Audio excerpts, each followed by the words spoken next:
بسم الله الرحمن الرحيم. اللهم صل على سيدنا محمد الفاتح لما أغلق والخاتم لما سبق ناصر الحق بالحق والهادي إلى صراطك المستقيم وعلى آله وصحبه حق قدره ومقداره العظيم. Assalamualaikum warahmatullahi wabarakatuh kepada penonton setia Assalamualaikum TV Al-Hijaz awal 6.30 pagi kita bersiaran hari ini. Kita doakan agar dipermudahkan segala urusan kita, diberi kesihatan dan yang paling penting sekali mudah-mudahan ilmu yang kita dapat ini adalah ilmu yang bermanfaat yang bukan saja kita dengar tapi kita boleh amalkan dalam kehidupan seharian kita.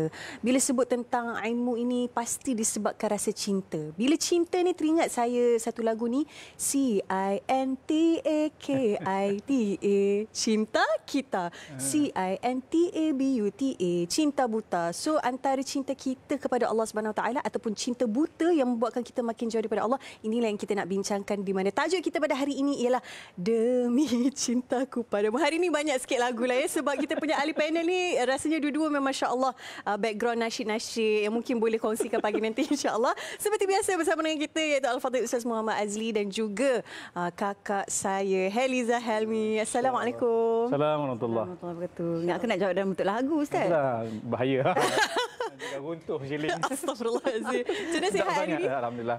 Alhamdulillah sihat, dapat perkena kopi lagi alhamdulillah. Terima kasihlah kepada yang membawanya. Ya, inilah dia yang membawanya insya-Allah. Finish latih pagi ni Alhamdulillah tu yang dia semangat dan macam sampai ada banyak lagu-lagu yang dikeluarkan. Tapi kita sebenarnya nak mendalami juga dengan tajuk kita menarik sebenarnya. Tajuk Demi Cintaku Padamu. Tambah pula kita sekarang ni banyak sahabat-sahabat kita yang dah pun berada di Mekah, persiapan untuk menunaikan haji. Jadi sebenarnya haji itu adalah satu petanda pengorbanan kita kepada Allah dari segi sudut tenaga kita, harta kita. Jadi macam mana sebenarnya? Mungkin Ustaz boleh kongsikan apa yang nak disampaikan daripada tajuk kita ni Demi Cintaku Padamu. Terima kasih Azwani, terima kasih juga kakaknya Heliza. Teh Helmis. Alhamdulillah syukur pada Allah Subhanahu Wa Taala. Selawat dan salam kepada junjungan yang mulia Nabi sallallahu alaihi wasallam. Alhamdulillah pada pagi ini dapat kita ke udara secara langsung. Alhamdulillah. Pagi ini bincang Demi Cintaku Padamu. Masya-Allah macam lagu search ya. Sebenarnya kalau kita menelusuri sejarah nak sebut tu pun 4320 tahun yang lalu Nabi Ibrahim alaihissalam berkata kepada anaknya Nabi Ismail alaihissalam dengan kata-kata yang sangat indah, masya-Allah. Seorang ayah bercakap dengan anaknya dalam keadaan kasih sayang yang tidak berbelah bagi pada anak. Nak dapat anak usianya pun dah terlalu tua, tiba-tiba ada perintah yang luar biasa diperintahkan. Apa kata ayahnya? Ya bunayya, wahai anak kesayanganku, inni ara fil manam, sesungguhnya ayah bermimpi ataupun ayah melihat pada dalam mimpi ayah, anni azbahuka, ayah sembelih kamu, mana perintah Allah sembelih kamu. Fanzur madza tara, apa pandangan kamu tentang mimpi ayah ni? Maka kata Nabi Ismail dengan mudah, ya abah, Dia ya abatif'al ma tu'mar. Wahai abah, buatlah apa yang diperintahkan. Satajiduni insya-Allah minas sabirin. Ayah akan dapati saya akan tergolong di kalangan orang-orang yang sabar. Cuba bayangkan, demi cintanya pada Allah Subhanahu wa taala, perintah melalui mimpi pula tu, bukan jaga, tapi inilah ilmu nubuwah, ilmu kenabian. Wahyu, mimpi itu adalah wahyu. Maka diperintahkan kepada Nabi Ibrahim alaihissalam agar menyembelih anak kesayangannya yang nak dapat dalam usia yang sangat tua, kemudian duk tengah bermain-main seronok, usianya begitu. Tiba-tiba Allah perintahkan sembelih anak. Implikasi daripada sembelihan itu ialah anaknya akan mati maknanya. Bagaimana taatnya kerana cinta pada Allah, maka disembelih anaknya, anaknya pula taat tanpa ada apa argument, kita kata tak ada jawab apa-apa. Lalu akhirnya pengorbanan yang begitu besar ini mengorbankan keinginan hatinya, jiwanya yang sayang kepada anaknya demi hendak memenuhi kehendak ilahi, maka akhirnya Allah menggantikan dengan kibas yang besar. Zibihin azim, dalam Quran sebut dengan bizibihin azim. Allah gantikan dengan satu sembelihan yang sangat besar. Ini petanda kepada kita kalau kita mengorbankan apa saja yang kita cintai demi Allah Subhanahu wa taala, Allah akan ganti. Kalaupun tak nampak di dunia gantinya, insya-Allah Allah akan ganti yang terbaik di akhirat esok. Bersama saya ni hari ni Eliza Helmi yang memang banyak berkorban contohnya.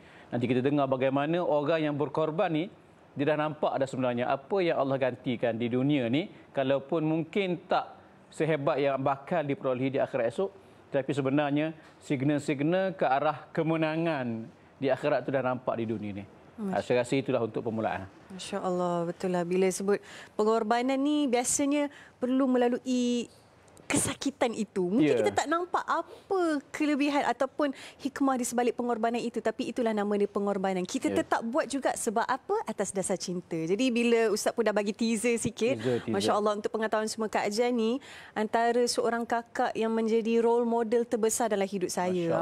Sebab ni apa ni pagi-pagi ni? Nak apa sebab ni? dapat Spanish latih. Masya Allah kan. Taklah, ini supaya memberi inspirasi. Tak ada gaduh apa-apa semalam, tak ada. Alhamdulillah. Tak adalah, sebab bila sebab adik-beradik ni tipulah kata tak ada cabaran dia, tapi alhamdulillah benda yang menyatukan kami mungkin disebabkan didikan daripada seorang kakak, iaitu tentang pengorbanan dan kemanusiaan. Jadi disebabkan itu pengalaman Kak Ajar yang dah lama mungkin berbelas tahun dalam misi kemanusiaan ni, apa satu kisah yang paling menyentuh hati Kak Ajar, pengorbanan yang Kak Ajar nampak daripada saudara-saudara kita ni? Sebab apa? Mudah-mudahan bila kita dengar cerita tu menyedarkan kita, ya Allah, kita ni jauh lagi, banyak lagi yang kita belum berkorban untuk Allah Subhanahu Wa Taala. Mungkin Kak Ajar boleh kongsikan. Tadi Hazwani nyanyi, demi cintaku padamu, ku korbankan jiwa dan raga, ku sahut seruanmu Tuhan, ya Allah. Mudah-mudahan ada rezeki kita pergi haji ya Ustaz ya. Amin, amin. Ini sebenarnya ayat penyata. Spontan, Masya Allah. Okey, bila kita cakap pasal pengorbanan tadi kan, Hazwani cakap tentang cabaran yang menyakitkan dan sebagainya. Teringat saya kisah pensel. Pensel, okey. Pensel tu kan, bila makin lama kita guna, makin lama makin tumpul. Makin pendek Makin pendek. Jadi bila kita nak jadikan pensel itu adalah pensel yang bermanfaat kembali, pensel itu sendiri memerlukan proses yang menyakitkan kan, sebab nak kena siat kulit-kulit pensel untuk tajam kembali supaya pensel itu boleh menulis dan memberi manfaat kepala orang lain, bukan kepada orang lain. Masya Allah. Jadi begitu juga dalam kehidupan kita. Jadi saya teringat dekat Gaza, dia sebenarnya banyak cerita dekat Gaza, dekat Syria, Yaman, Indonesia, banyak lagi misi-misi lain kan, di mana dekat Gaza tu kita berjumpa dengan beberapa orang kanak-kanak kecil. Kita berkata kepada mereka, kesian kamu diuji seperti ini. Kamu tidak ada ibu, kamu tidak ada ayah, seluruh ahli keluarga kamu dah hancur, rumah kamu dah musnah. Kesian kamu diuji seperti ini. Lalu anak-anak kecil berkata, tolong jangan kasihankan kami. Tolong jangan kasihankan kami. Kami diuji seperti ini supaya kami beringat hari akhirat itu adalah benar.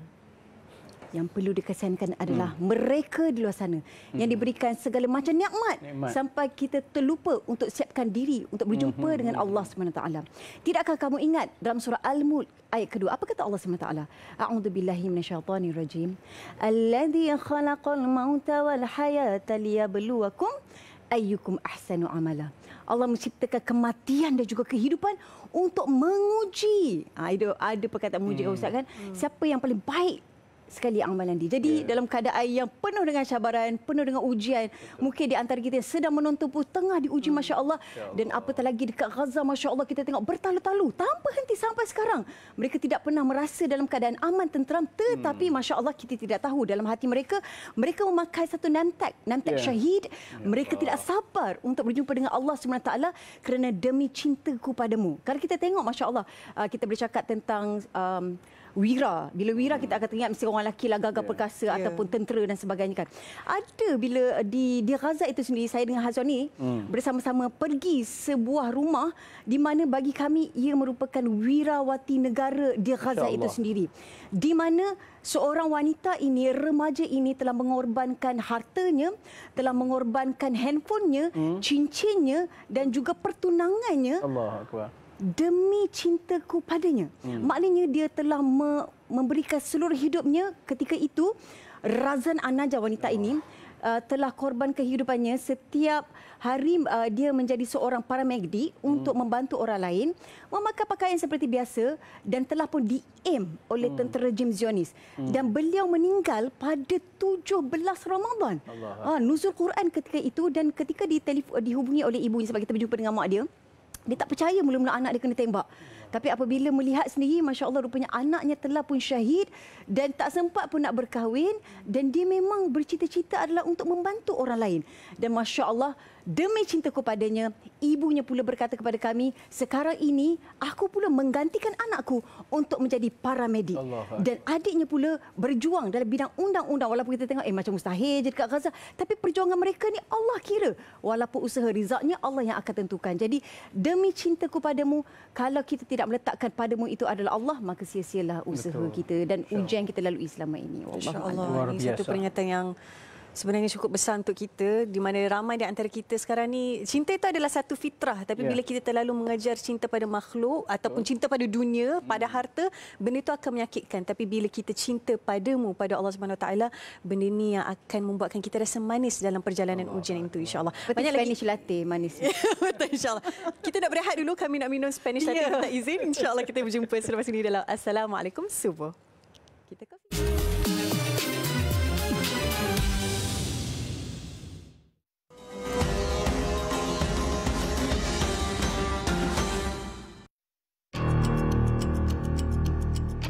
syurga Allah yang begitu mahal pun Allah bagi untuk orang yang cinta majlis-majlis ilmu. Apalah sangat benda-benda yang kita nak cari kat dunia ni.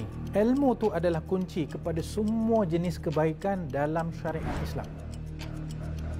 Katakan seseorang tu dalam perjalanan nak pergi menuntut ilmu, dia aksiden meninggal di situ, maka insya-Allah dia dapat pahala mati syahid. Kerana dia meninggal dunia dalam pertengahan jalan nak mencari ilmu. Tuan-tuan ada bela haiwan peliharaan tak dekat rumah? Ada. Apakah haiwannya? Huruf Sin, Sad dengan Zai. Keluarnya kat mana?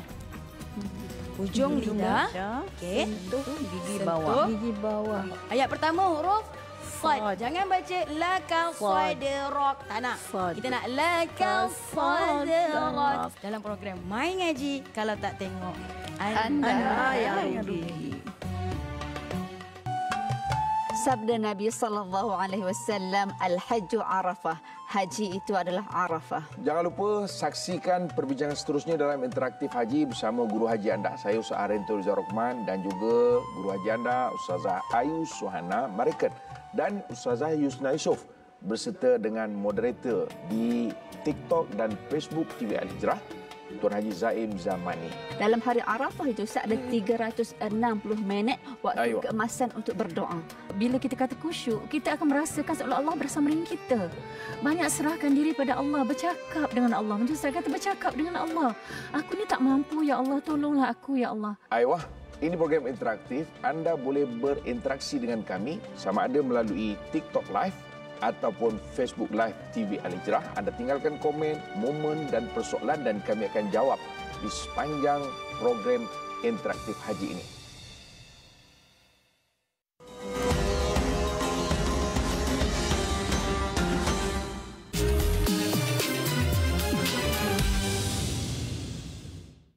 Assalamualaikum warahmatullahi taala wabarakatuh. Tuan-tuan puan-puan yang saya kasih sekalian, di sinilah nantinya akan terbinanya sebuah ma'had yang berasaskan sains, tahfiz dan juga turas di tanah seluas 2 ekar di Beserah, Kuantan. Tanah yang hanya kira-kira 200 meter sahaja daripada Musalla Ar-Rawdah. Jom sama-sama kita menyumbang untuk pembinaan Ma'had Ar-Rawdah yang mana pelajar seramai 300 orang akan dimuatkan di sini, yang mana mereka bukan sekadar mendapat pendidikan akademik melalui pendidikan arus perdana, tapi mereka juga akan mendapat pendidikan hafazan Al-Quran dan juga turas di Ma'had Ar-Rawdah Pelindung Perdana.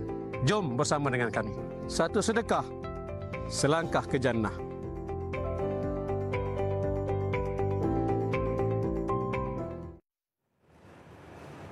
Demi cintaku padamu. Kepada anda yang baru menonton, boleh tonton semula di Facebook page kami. Tadi kakak saya Haliza Helmi ada kongsikan tentang figura wanita yang cukup hebat, cukup kuat, Razan An-Najjar. Mungkin boleh screen record, share-sharekan sebab saya sendiri rasa tersentuh dengan cerita itu. Walaupun saya sendiri berada dekat sana, tapi kita perlu diingatkan betapa sebenarnya dalam dunia ini cintaku padamu ni adalah satu perjuangan yang kadang-kadang boleh membuatkan kita mencintai Allah lebih daripada segala-galanya. Tapi itu cerita tadilah. Ni tadi kita nampak VT tentang Musalla Ar-Rawdah tu membuatkan kita rasa nak tahu. Mungkin Ustaz boleh kongsikan. Kalau bulan Ramadan, Masya Allah, bulan Syawal pun ada aktiviti menarik. Untuk yang kali ini pula, Astagfirullah ke? apa aktiviti di Musalla Ar-Rawdah sebenarnya Ustaz? Alhamdulillah, pertama sekalinya kita setiap minggu kita macam hari bertemu pelanggan jugalah, hari Sabtu. Kita buat bicara duha. Saya lead, tapi akan ada berselang-seli dengan jemputan. Contoh macam Haliza Helmi nak datang. InsyaAllah. Ini contohnya. Jadi setiap hari Sabtu adalah hari bertemu pelanggan dan kita buat makan-makan. Setiap minggu tu ada kambing golek lah. Alhamdulillah, memang kita sediakan supaya boleh crowd jemaah ke musalla. Dan memang aktiviti itu walaupun dah tinggalkan Ramadan, tetapi aktiviti on macam biasa. Makan pagi kita sediakan, anak-anak kita bagi subuh challenge, kita bagi duit setiap hari untuk memenuhi waktu subuh tu. Kemudian program-program tu sebagaimana biasa, kuliah maghrib, kuliah subuh tu, itu memang tak berhenti. Kita ada, kita kata trademark kita sendiri, iaitu setiap pagi kita ada kelas talaki dan tadabbur setiap pagi. Baca setengah muka sehari dengan terjemahan, ada sedikit syarahan. Kemudian dalam masa yang sama kita sedang bikin satu kedai kopi. Ya Allah, Ustaz. Saja je tu. Saja je sebut. Senyap Ustaz. Takutlah. Memang kopi tu kita ada kios 4. Satunya kopi, satunya shawarma, satunya barber shop, satu lagi kita ada satu pejabat untuk JV dengan satu company umrah lah. Jadi kita JV. Dan kita cadangnya ada kios-kios niaga pula yang kecil-kecil di kawasan dataran kita. Jadi kita nak ada bisnes untuk musalla dan boleh crowd terutamanya anak-anak muda untuk datang ke musalla. Satunya ialah melalui kedai-kedai minuman jugalah. Kopi ni kita tengok apa cita rasa yang terkini, insya-Allah kita cuba masuk. Kalau boleh masuk Spanish Latte, kita masuk insya-Allah. Jadi kita cuma minta bantuan tuan-tuan puan semua supaya memenuhi Musalla Ar-Rawdah sambil dalam masa yang sama sumbanglah sikit. Itu kita punya kafe yang kita sedang buat tu. Kita dapat sumbangan daripada wakaf Pahang sebanyak 35,000 untuk upgrade kita punya kios. Sebelah kiri sekali ni memang cantiklah desainnya.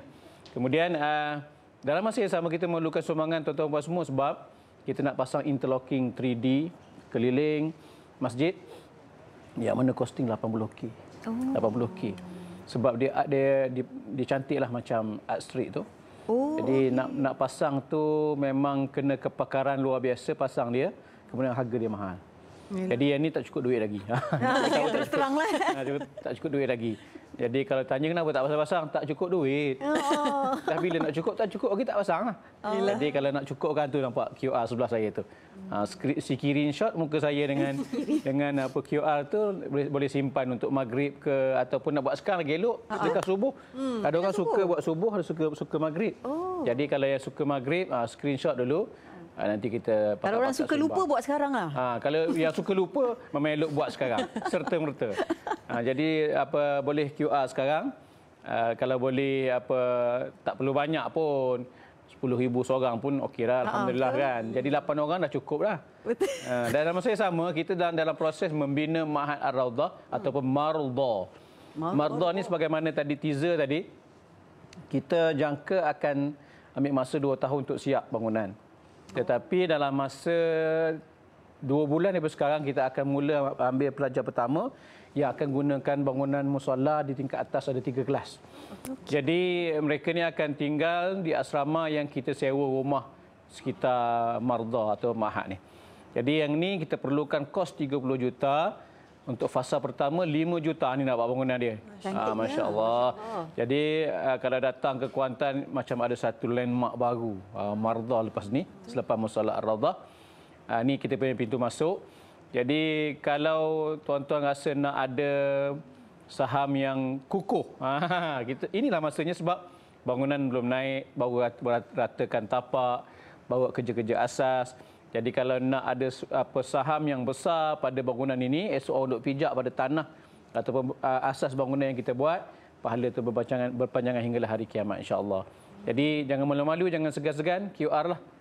Mudah je halakan handphone tu, pada tu tekan QR insya-Allah. Letak tu kalau boleh kosong tu banyak sikit. Betul. Kosong tu banyak sikit. Yang depan tu tak apa, 2 ke 3 ke tak apa. Yang belakang tu kosong kalau boleh. 3, 4 kosong kalau boleh.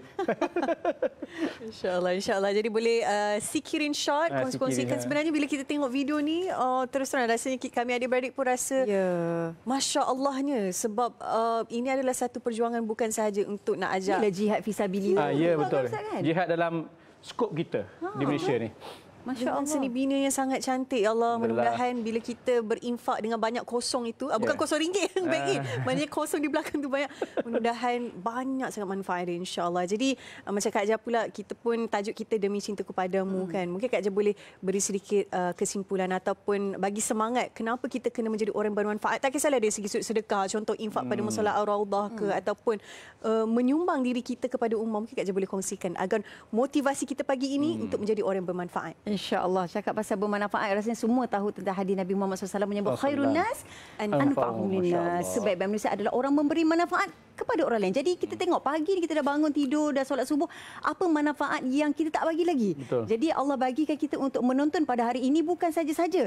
Pasti kita kena lakukan sesuatu. Kalau kita boleh scroll syukur tengok ini itu kan, rugilah kalau kita tidak mengambil peluang ini untuk berinfak. Sebenarnya kami berdua adik-beradik jealous sangat dekat Ustaz. So Ustaz punya saham jealous yang baik lah, bukan yang baik. Baik. Masya-Allah, kata baik kita tak cakap.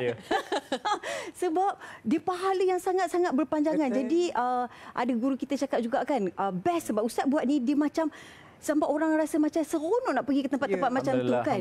Kalau dulu kita dengar madrasah ni budak-budak yang kopiah, yang hafal Quran je lah. Ni sekarang kita tengok macam pusat pelancongan. Sebab orang tiap-tiap minggu nak pergi melancong, nak pergi berjalan, nak minum kopi-kopi hari minggu. Kita buat dalam macam kita punya insya-Allah macam ada kerjasama je kan. InsyaAllah. InsyaAllah. Jadi kita buat tempat tu macam orang suka tempat lepak mana? Tempat lifestyle. Lifestyle. Takat gambar sebab tu ada art tu biasa saja 80,000. Itu adalah untuk tarik anak-anak muda dan anak-anak yang meningkat usia. Semua dah sekali suka benda kecantikan. Masya Allah. Sebab apa? Innallaha jamilun wa yuhibbul jamal. Masya Allah. Kita cantik dan suka kecantikan. Jadi Masya Allah, rugilah kita tak mengambil peluang ini. Jangan tunggu Ramadan tahun depan baru kita nak sedekah. Ya Allah, nak tengok adalah bagaimana konsistensi kita. Dan bagaimana kita ni, bulan haji ni, bulan korban. Jadi kita rasa macam susah ni. Allah nak tambah lagi kosong banyak. Ustaz kata kat belakang. Itulah pengorbanan yang mungkin paling tinggi sekali yang menyebabkan kita dapat masuk syurga Allah. Tapi saat tanpa azab. Niat sekali Allah, mudah-mudahan aku sedekah ini dapat Allah bawa pergi haji. Mana tahun insya-Allah. Amin. Untuk kami juga sebenarnya. Amin. Itu pesona dengan Hadiza, walaupun cakap laju tapi tak salah. Masya Allah. Saya pun terkesima hari ni. Dahsyat Spanish Latin. Masya Allah. Kita kena bawa Spanish Latin ni ke musalla Ar-Raudhah. Nanti anda akan dia bagi energi masa cakap.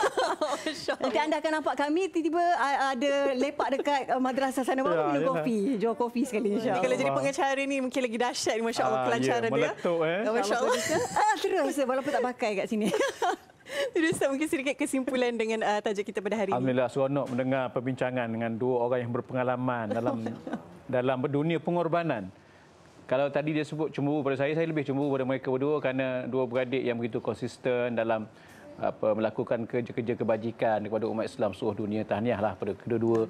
Tahniah mak ayahnya sebab berjaya didik dua anak solehah jadi macam ni. Menjadi ikon kepada muslimah di luar sana juga muslimin lah. Dan saya ni sebenarnya hanya menumpang di sudut dunia ni kalau ada ruang-ruang untuk saya buat kebajikan. Saya bukan orang kaya, saya bukan orang yang rajin sangat, tapi saya suka memberi inspirasi pada orang lain. Jom sama-sama kita buat masjid ni cantik supaya orang datang, kita dapat pahala. Ya, betul. Kita buat madrasah elok-elok, nanti budak datang belajar, kita dapat pahala. Kita tak dapat hafal Quran, tak apa, kita sediakan tempat untuk anak-anak hafal Quran, insya-Allah. Pahala itu sangat besar sebab kata Heliza tadi, khairun nas, Nabi sebut anfa'uhum linnas, sebaik-baik manusia itulah orang yang banyak beri manfaat kepada manusia lain. Saya cuba nak cakap laju macam Heliza, tak boleh. Tersasyul lah. Jadi saya cakap pelan-pelan je. Jadi mari sama-sama kita membina, menanam benih di dunia ni. Akhirat esok kita makan hasil dia, insya-Allah. Pada ketika itu kita rasa syukur sangat. Sebab apa? Kita diberi peluang oleh Allah Subhanahu Wa Taala semasa dunia untuk buat kebajikan walaupun sekecil-kecilnya kebajikan. Betul Ustaz, orang yang ahli syurga sendiri pun dia rasa macam boleh tak aku nak datang kembali ke dunia. Nak sambung balik. Nak sambung infak tu. Masya-Allah. Jadi kita ni masih ada dekat dunia, cepat-cepat supaya kita tidak menyesal. Walaupun dah menjadi ahli syurga tu, kadang ahli syurga boleh menyesal ya, masya-Allah. Masya-Allah. Jadi boleh berinfak segera insya-Allah. Dan di kesempatan ini nak ucapkan terima kasih kepada Ustaz, kepada Kak Eja. Tidur sejam lebih je. Pukul 3 pagi, masya-Allah. Tapi masih bersama dengan kita dengan aura yang positif, semangat, masya-Allah. Jadi mudah-mudahan kita ambil semangat mereka berdua ini untuk kita menceriakan pagi kita dengan perkara yang baik, insya-Allah. Lupa, saya guest rupanya agak host. Sorry. Masya-Allah. Dan kepada para penonton, kita nak berehat seketika. Lepas ni pun ada satu topik yang cukup menarik juga, iaitu Al-Quran antara luka dan penawar. Nak tahu sebab ni pasal ujian juga ni, macam mana Al-Quran menawarkan hati kita. Insya-Allah kita berehat dulu. Jumpa selepas ini. Cuba kita test Ustaz. Nak buat kopi ni kita test. Ayah, kali test ni. Ingat tak dulu kita pernah datang sini? Mestilah ingat, Omar. Tapi kenapa? Kalau macam tu, jomlah kita pergi Musallah Ar-Raudah. Boleh kita solat Zuhur kat sana. Ayah, tak tahu ayah. Musallah Ar-Raudah dah siap. Cantiknya, Omar. Assalamualaikum Ustaz. Waalaikumsalam. Apa khabar? Alhamdulillah sihat. Ustaz. Alhamdulillah Ustaz. Cantik sungguh masjid ni. Dah terbina ya. Alhamdulillah, semua semangat orang ramai. Kalau dikira-kira kan nampak macam siap, tapi sebenarnya masih perlu lebih kurang 200,000 lagi berbaki mana yang ada ni. Kita ada kuliah duha setiap Sabtu, kita ada kuliah maghrib setiap malam. Satu yang menarik, kita ada bilik musafir. Mak dengan ayah musafir kan? Bolehlah kita cuba bilik ni di atas ni. Kebetulan pula sekarang ni Zuhur pun dah masuk. Mari kita solat dalam. Kita tengok apa yang ada di dalam. Baik. Okey. Jom. Sila. Allahu Akbar. Siapa membina kerana Allah akan sebuah masjid, mana lillahi ta'ala di masjid, walaupun kecil itu sebesar sekecil sarang burung, Allah nak bina untuk nikmat hingga ke dalam syurga. Ayah. Boleh tak Mak nak pergi kelas ngaji kat sini? Mestilah boleh, Mak. Ini kan Musallah Ar-Raudah. Kalau macam tu, Mak pergi dulu ya. Kalau kita tidak menjadikan tajwid itu sebagai sempurna, maka kemungkinan besar solat kita tidak akan sah. Alhamdulillahirabbil alamin.